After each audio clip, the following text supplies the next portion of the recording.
여러분 안녕하세요. 리차드의 밤의 노트입니다. 어느덧 2026년도 1월이 3분의 2가 흘러가고 있습니다.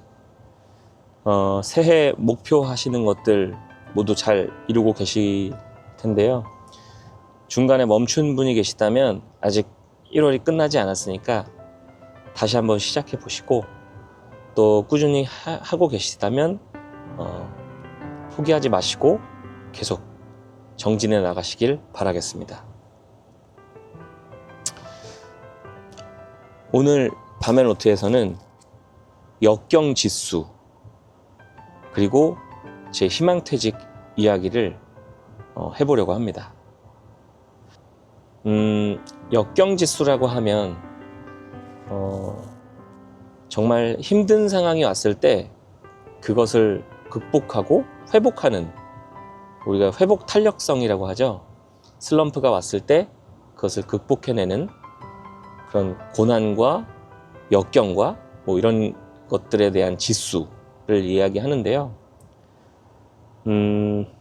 제 생각에 대부분의 40대 직장인들은 회사에서 지속적으로 엄청난 성과를 내고 있지 않는 이상 언젠가는 퇴직을 고민하게 되는 나이인 것 같습니다. 오죽하면 사오정이라는 말이 10년도 더 전부터 유행하고 있잖아요. 요즘은 또 AI 때문인지 자동화하거나 효율화하는 게 많아져서 희망 퇴직이라든지 또 권고 사직이라든지 그 속도가 더 빨라진 것 같다는 생각도 듭니다. 저도 딱 40대가 되던 2023년 11월에 뜻하지 않게 15년 동안 다니던 회사로부터 희망퇴직 권고를 받았습니다. 그 당시에는 정말 퇴사까지 생각을 했고 아내와도 진지하게 상의를 했었습니다. 회사가 제시한 조건은 두 가지였습니다. 4개월치 월급을 받고 퇴직을 하거나, 아니면 해오던 일과는 전혀 상관없는, 제 커리어랑은 전혀 상관없는 운영팀으로 이동해서 일을 하는 것이었습니다. 그때 저는 감정적으로 화가 좀 많이 나서 퇴사를 고민했지만, 이렇게 감정적으로 회사를 나가기보다는 제가 가정이 또 있기 때문에 대안을 만들고 나서 나가야겠다는 생각을 했고, 결과적으로 퇴직을 거절했습니다. 그 뒤로 저는 운영팀으로 이동하게 됐고 지금까지 2년의 시간이 흐른 것입니다. 솔직히 말씀드리면 회사 일과는 별개로 제 개인적으로만 보면 그 2년 동안 정말 많은 성장을 해왔다라고 생각을 합니다. 제가 성장해왔던 스토리는 앞으로 영상을 계속 올리면서 말씀을 드리겠습니다. 제가 굳이 제 이야기를 꺼내는 이유는 오늘의 주제가 역경지수이기 때문입니다. 제가 그동안 이 채널에서 해온 이야기들을 좀 축약해서 정리해보면 이렇습니다. 40대가 됐으면 더 이상 우리가 뭘 할지, 회사 밖에서 뭘 할지 정하는 것에 대해서 미루지 말자. 이게 첫 번째였고, 두 번째는 나만의 멘토, 내가 따라갈 수 있을 만한 나와 비슷한 환경에 있는 슈퍼노멀 멘토를 찾자는 내용입니다. 세 번째는 원띵의 마법을 통해서 실행으로 옮기자. 하루하루 원띵을 통해서 실행을 멈추지 말자. 이런 메시지가 있었고요. 네 번째는 습관을 통해서 지속 가능하게끔 우리의 실행력을 끌어올리자. 이런 얘기들을 했었습니다. 아마 이런 이야기들은 여러분들 머리로는 다 알고 계셨을 거고, 또 어쩌면 제가 여러분께 이미 알고 있는 것들에 대해서 리마인드만 시켜드린 수준의 영상들이었을지도 모르겠습니다. 오늘 제가 여러분들에게 던지고 싶은 두 가지 질문이 있는데요. 그건 바로 여러분, 살만하십니까? 그리고 지금 정말 이렇게 사실 겁니까?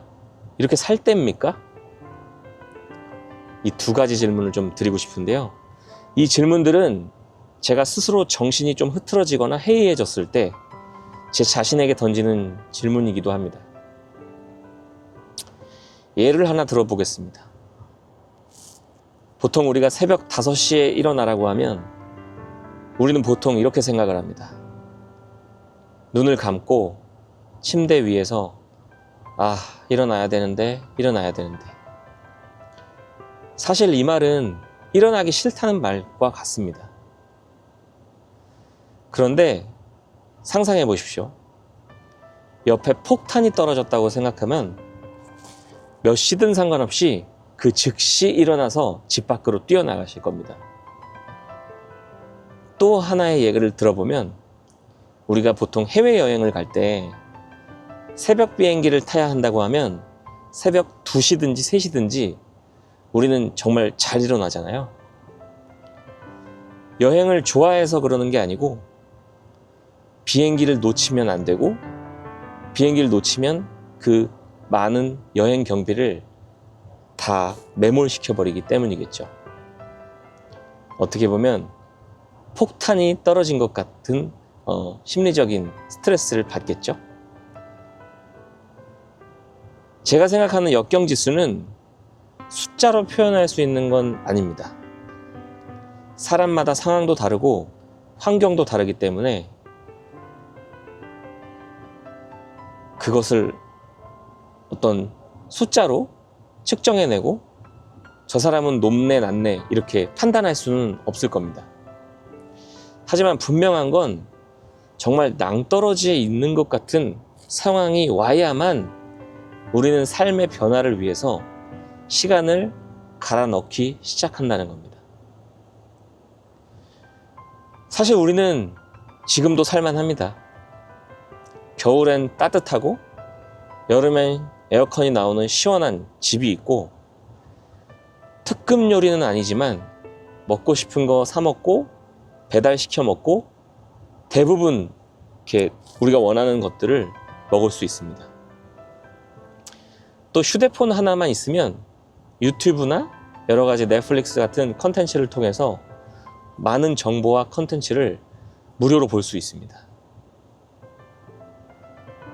지금 우리의 월급 생활로 충분히 만족하고 버틸 수 있다는 얘기죠.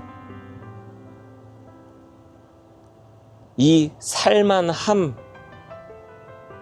것이 변화를 늦추고 있는 겁니다. 절박하지 않기 때문이죠. 어떤 과학자의 이야기가 기억납니다. 새우나 랍스터 같은 갑각류는 성장을 하기 위해서 딱딱한 껍질을 벗겨내야 되는데 그 과정이 인간의 출산의 고통과 버금갈 정도로 고통스럽다고 합니다.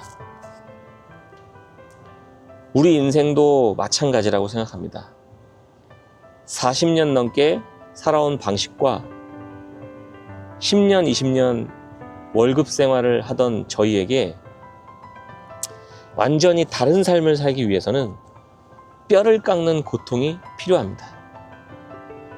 그리고 그 고통을 견디기 위해서는 역경지수가 어느 정도는 폭탄 수준으로 다가와야 하는 것 같습니다. 저는 지금 다니는 회사에 입사하고 한 6개월 정도 안 돼서 신입사원 때였는데 아버지께서 대장암 4기 판정을 받으셨고 1년 정도 투병하시다가 돌아가셨습니다. 그 때문에 회사 생활을 더 열심히 했었던 것도 있는 것 같아요. 그래도 제가 취업한 모습을 보고 아버지께서 돌아가신 것이 지금 생각해도 다행이라는 생각이 듭니다. 이게 제 회사 생활의 첫 번째 역경이었는데, 이 두 번째 역경은 바로 2023년 아까 말씀드린 희망퇴직 권고를 받았을 때였습니다. 두 아이의 아빠인 제가 그 상황을 갑자기 마주했을 때 그때의 충격은 정말 망치로 뒤통수를 한 대 맞은 기분과 비슷했습니다. 물론 이직을 하면 된다고 생각할 수도 있습니다. 하지만 당시 제게 이직은 아무런 의미가 없었습니다. 사회생활을 10년, 20년 했던 제게 이제 더 이상의 회사 점프는 의미가 없었고, 이직은 지금의 삶과 크게 다르지 않을 것 같았습니다. 5년 뒤, 10년 뒤에 또 똑같은 고민을 하게 될 게 뻔했기 때문입니다.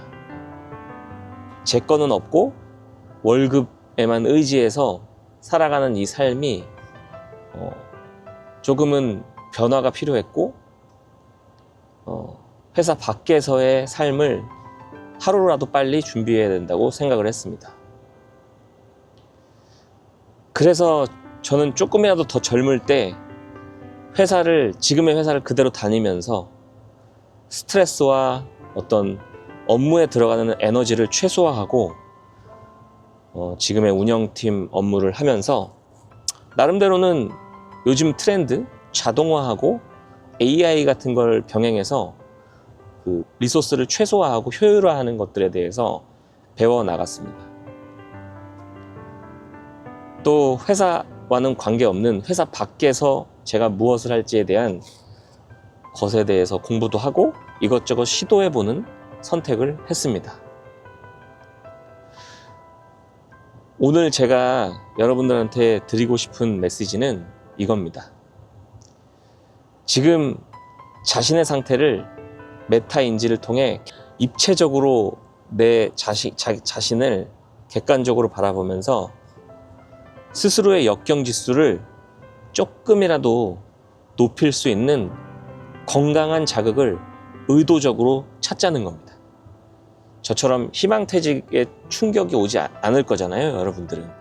그냥 살만 할 거기 때문에 어느 정도의 건강한 자극을 찾아 나서셔야 됩니다. 회사 밖에서 열심히 사는 사람들을 만나고 이미 성공한 멘토들을 보면서 정신을 차릴 수 있는 자극을 스스로에게 주셨으면 좋겠습니다. 스트레스를 주라는 건 아닙니다. 오해하지 마십시오. 오늘 밤의 노트는 여기까지입니다. 여러분, 지금 살만하시죠? 지금 그렇게 사실 때입니까?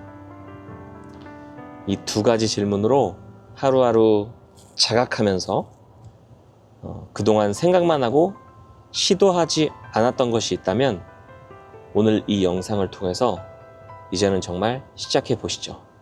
아직 2026년 1월입니다. 여러분 감사합니다. 혼자 아니시고 제가 항상 응원하겠습니다. 감사합니다.